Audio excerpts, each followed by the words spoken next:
안녕하십니까. 암호화폐 정보를 전달해 드리는 닥터 비트맨입니다. 네, 주말의 시작 토요일도 슬슬 마무리되고 있습니다. 어떻게 오늘 하루 잘 보내셨나요?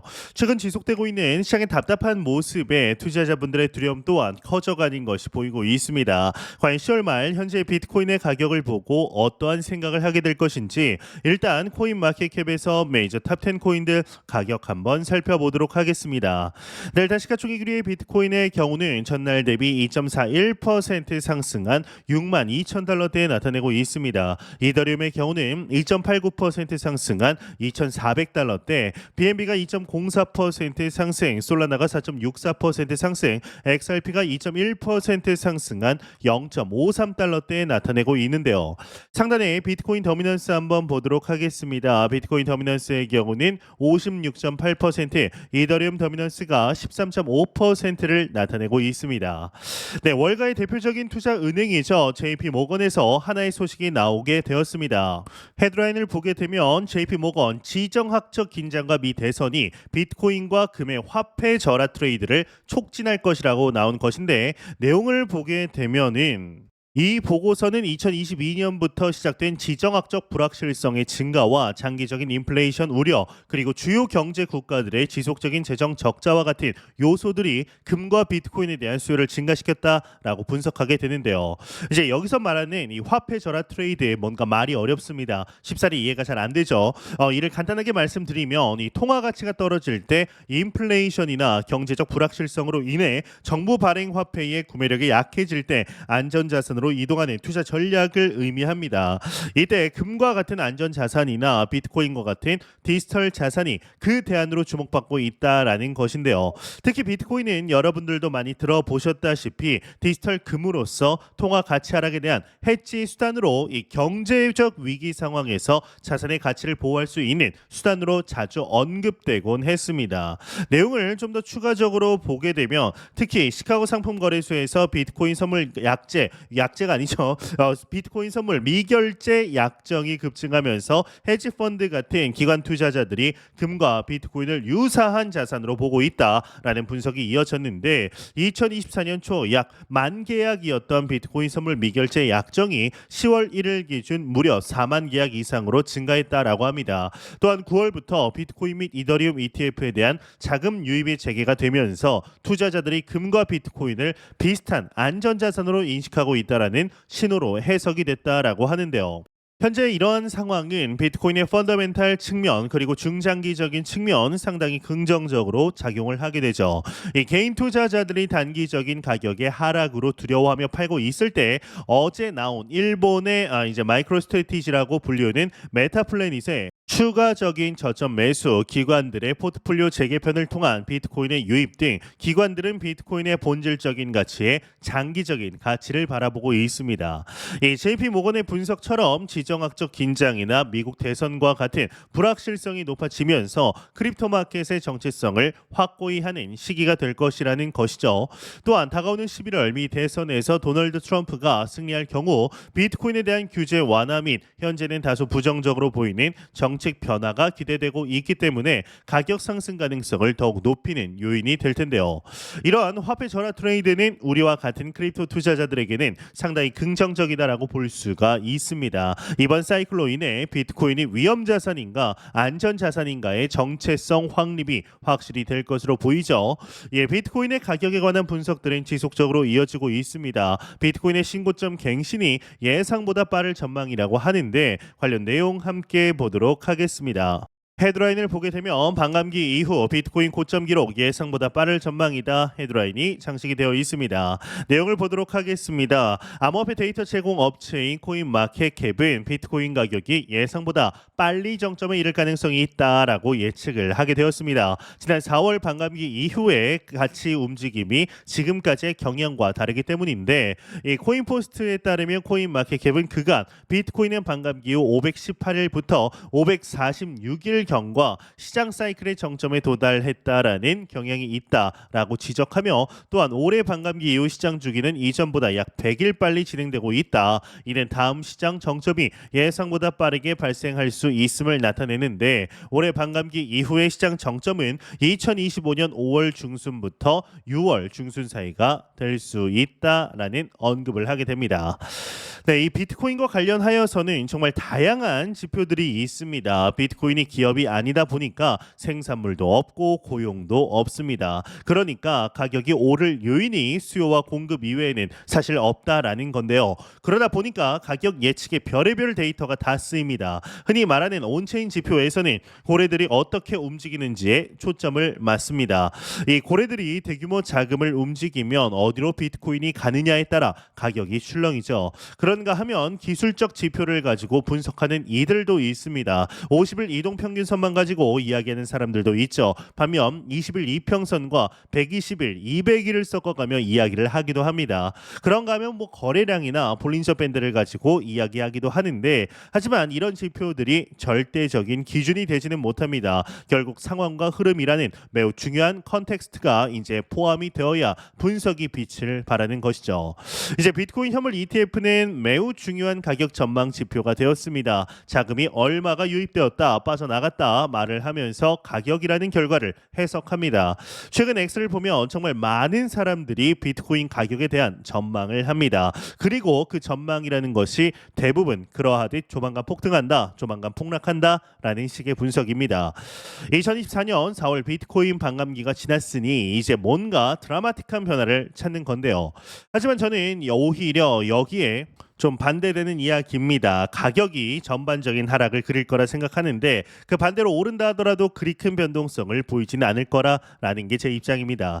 실제 비트코인은 과거에도 그래왔습니다. 당시에는 많이 출렁인 것 같지만 지나고 보면 비트코인의 거대한 가격 변화 역사 속에서 매우 미미한 수준이었습니다. 그런 점에서 향후 6개월간 지루한 흐름이 지속될 수 있죠. 그 지루한 흐름이 하락으로 그려지겠지만 결국 큰 수준은 아닐 겁니다. 갑자기 50% 빠지고 그런 일은 일어나지 않습니다. 다만 고점 대비 30%의 변동성은 언제나 그렇듯 가능합니다. 이 비트코인의 급격한 상승이 일어나는 시기는 이제 2024년 연말부터나 가능할 겁니다. 그 전까지는 지지부진한 모습이 이어지면서 점점 투자자들이 지치는 모습도 보일 겁니다. 하지만 지금 시점에서 가장 중요한 것은 역시 지치지 않는 겁니다. 이 코인 투자자 대부분이 빨리 결론을 내버리려고 합니다. 그래서 급격하게 오른다, 급격하게 내린다라고 이야기를 하죠. 하지만 이런 모습은 투자를 조급하게 할 뿐 불장에서 돈을 버는 방법이 아닙니다. 이 투자에서 조급한 만큼 투자에 방해가 되는 것도 없습니다. 느긋하게 적립식으로 투자를 하다 보면 어느 순간 늘어나 있습니다. 이걸 경험한 사람은 투자를 좀 느긋하게 할 수 있는 거죠. 조급하면 판단력이 흐려지기 마련이다라는 말씀을 드리고 싶네요. 네, 이에 현재 파이넥스 거래소를 통해서 퓨처 그리드봇을 진행 중입니다. 진행 시간 59일하고 이제 9시간 정도 지났는데요. 액츄얼 인베스트먼트 실제 투자금은 2,500불, 하나 약 300만 원 정도 되죠. 그리드 프로핏 이 봇을 이용한 매매 수익의 경우는 21.73%입니다. 543달러. 언리얼라이즈드 프로핏 롱 포지션을 통한 미실현 수익의 경우는 27%, 694달러. 토탈 프로핏의 경우는 49%, 1,237달러입니다. 이 봇을 시작했을 당시에 스타트 프라이스 비트코인의 당시 가격은 56,143달러였습니다. 그런데 굉장히 놀랍게 오른쪽 보시면 브레이크 이븐 프라이스 그러니까 이 가격을 넘으면 봇이 양전된다, 즉 수익을 본다라는 가격대인데 47,800달러입니다. 굉장히 놀랍죠. 56,000달러, 56,000달러에 시작을 했는데 47,000달러가 돼도 마이너스가 아니라 이제는 오히려 수익권에 들어온다라는 것입니다. 이것이 가능한 것이 바로 이 그리드 프로핏 덕분인데요. 이 퓨처 그리드 봇의 경우는 장기 투자를 진행하는 투자자분들에게는 5배 자산을 빠르게 불릴 수 있는 중요한 포트폴리오다라고 보고 있습니다. 이번 불장 졸업을 위해 자산의 성장을 도모하시는 분들은 꼭 진행하셨으면 좋겠습니다. 관련 링크들 고정 댓글창에 남겨놓았습니다. 확인해 보시고 다시 시작되는 불장 졸업 한번 같이 해보시죠. 네, 이 소식과 더불어서 얼마 전 리플 관련 하나의 소식이 나오게 되었습니다. 바로 미국 증권거래위원회이죠. SEC가 XRP의 미등록 증권 관련하여 항소 결정을 내렸다라는 소식이 나오게 되었습니다. 이후 XRP의 가격이 급락하면서 아쉬운 모습들이 진행이 되었지만 여론은 여전히 리플사의 편인 것으로 보였는데요. 이 폭스 비즈니스의 기자이죠. 엘리노어 테레스의 경우는 SEC가 리플사에 대해서 항소를 하며 이유를 적지 않았다라고 밝히게 되었습니다. 이 테렛 기자의 엑스닷컴을 보게 되면 이번 SEC가 항소를 결정하며 제출한 문서는 양식 C로, 이 양식 C 문서에는 정확히 무엇에 대해서 항소하는지 자세히 설명해야 하는데 이를 제출하지 않았다라는 것이죠. SEC는 항소한 뒤에 14일 이내에 구체적인 항소 이유를 제출해야 하는데 리플사의 CEO이죠. 브래드 갈링하우스의 경우는 이에 대해서 끝까지 싸울 것을 선언한 상황입니다. 또한 얼마 전에는 리플사가 SEC의 항소에 대해서 교차 항소를 검토 중에 있다라는 내용까지 나오게 되었는데요. 하나의 소식이 나오게 되었습니다. SEC 항소가 다소 장기전이 될 가능성 또한 있다라고 하는데 관련 내용 함께 보겠습니다. 헤드라인을 보게 되면 리플 대 SEC 항소 과정도 장기전 전망 2027년까지 이어질 가능성이 있다 헤드라인이 장식이 되어 있는데요. 내용을 보게 되면은 미 SEC와 리플랩스의 법적 공방이 끝나지 않았다. 데일리 코인에 따르면 2020년 XRP 판매와 관련된 소송에서 부분적으로 패소한 SEC는 공식적으로 판결에 대해 항소를 했다. 이번 법적 싸움은 2027년까지 이어질 가능성이 제기되고 있는데 이는 2023년 7월 판결 당시 예상치 못한 일정이었다라고 이야기를 하고 있습니다. 그러면서 여기서 이제 예측을 하는 게 2025년 1월 SEC의 첫 항소 서류 제출과 2025년 3월 리플의 반대 항소 서류 제출, 9월에서 10월 구두 변론 진행, 2026년 초 3월에서 또는 4월쯤 판결 가능성 이야기를 하며 추가로 1.5년에서 2년이 더 이제 소요가 될 수가 있다라고 이야기를 하고 있습니다. 이 외의 내용들은 그리 중요하지 않아 넘어가도록 하겠습니다. 최근 기사들 보면 많은 전문가들이 이 소송이 2025년 이후까지 이어질 거라고 예측하고 있습니다. 특히 SEC의 항소 절차가 길어질 수 있다라는 우려도 제기되고 있죠. 하지만 저는 여러분께 확신 있게 말씀드리고 싶습니다. 이 소송 생각보다 빠르게 끝납니다. 우선 SEC의 행보를 보면 알 수 있습니다. 2020년 12월 SEC는 리플이 미등록 증권을 판매했다라고 주장하면서 소송을 시작했죠. 그리고 2023년 아날리사 토레스 판사는 리플과 SEC 모두에게 일부분의 승리를 안겨주었습니다. 리플의 기관 판매는 증권으로 간주됐지만 거래소에서의 프로그램 판매는 증권으로 인정되지 않았죠. 이를 통해 리플은 큰 승리를 거뒀다라고 평가할 수 있습니다. 하지만 SEC는 이 결정을 받아들이지 않고 항소를 선택했습니다. 이 항소 과정은 시간만 끌고 있는 것으로 단순 보이죠. 이 미국 제2순회 항소 법원에 사건을 가져가려는 시도는 마치 전략적인 시간 끌기처럼 보입니다. SEC는 시간을 끌면서 불확실성을 만들어내고 시장을 혼란스럽게 하려는 의도가 강하게 느껴집니다. 그렇다면 왜 저는 이 소송이 예상보다 빠르게 끝날 수 있다라고 생각할까요? 일단 첫 번째로는 SEC의 항소 논리가 너무나 약합니다. 리플이 이미 여러 번의 승리의 모멘텀을 쌓아왔고 특히 XRP가 거래소에서 증권으로 간주되지 않았다라는 판결은 매우 강력합니다. 이 법원도 이 부분에 대해서 다시 판단할 이유가 많지 않다라고 보고 있는데요. SEC가 지속적으로 주장하는 것들이 시장의 현실과 괴리되어 있다라는 점에서 더 이상 그들의 주장이 법원에서 설득력을 갖기가 어려울 것입니다.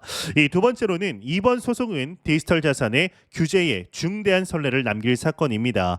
이 법원은 이러한 중요한 사건을 빠르게 마무리 지으려 할 것입니다. 이 법원이 신중한 접근을 해야 할 이유는 분명히 있는데 장기간 미루는 것은 법의 공정성과 시장의 안정성을 해치는 결과를 초래할 수 있죠. 세 번째로는 리플의 법적 팀, 법률팀이 매우 강력합니다. 그들은 이미 SEC의 약점 정확하게 파악하고 있죠. 이들이 신속한 대응을 통해 SEC의 항소를 무력화할 준비가 되어 있습니다. 리플은 이미 전 세계적으로 강력한 파트너십을 구축했고 이번 소송의 승리도 그들의 미래 성장에 중요한 발판이 될 것입니다. 결론적으로 저는 SEC가 단순히 시간 끌기에 급급하고 이 소송은 생각보다 빠른 시일 내에 끝날 것이라고 확신하고 있습니다. 리플은 이미 시장에서 중요한 승리를 거두었고 이 싸움은 곧 마무리될 겁니다. 과연 이번 2024-2025 사이클에서 XRP가 어떠한 모습을 보여주게 될 것인지 한번 같이 기대해 보도록 하시죠. 네, 공포 탐욕 지수 한번 보도록 하겠습니다. 전날 대비 8포인트 상승한 49포인트 기록하면서 이 피어 공포 단계에서 네오트럴 중립 단계로 내려왔습니다. 이 지수는 0이면 공포, 100이면 낙관을 의미하게 되죠. 네, 현재 비트코인의 가격이 62,000달러 부근에서 보합 흐름세 나타내고 있습니다. 전날 대비해서는 소폭 상승한 상태이지만 이제 얼마 전까지 66,000달러대 부근에서 움직였다라는 것을 감안하면 다소 아쉬운 수치인 것은 이제 부정할 수가 없는 사실입니다.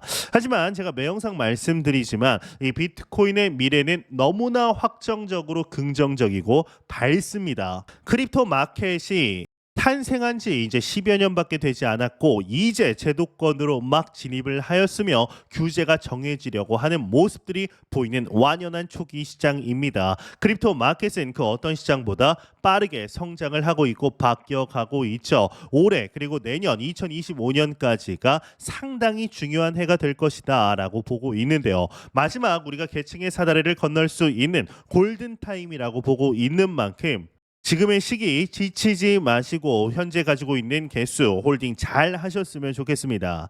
네, 제가 준비해온 소식은 여기까지입니다. 영상이 도움이 되셨다면 구독과 좋아요 그리고 광고 한 편만 처음부터 끝까지 시청 부탁드립니다. 이 채널은 오직 광고 수익으로 운영이 되게 됩니다. 항상 영상 시청해 주시는 시청자분들, 구독자분들 너무나 감사드립니다. 오늘 남은 시간 잘 마무리하시길 바라면서 저는 더욱 도움이 되는 영상으로 찾아뵙도록 하겠습니다. 지금까지 닥터 비트맨이었습니다. 감사합니다.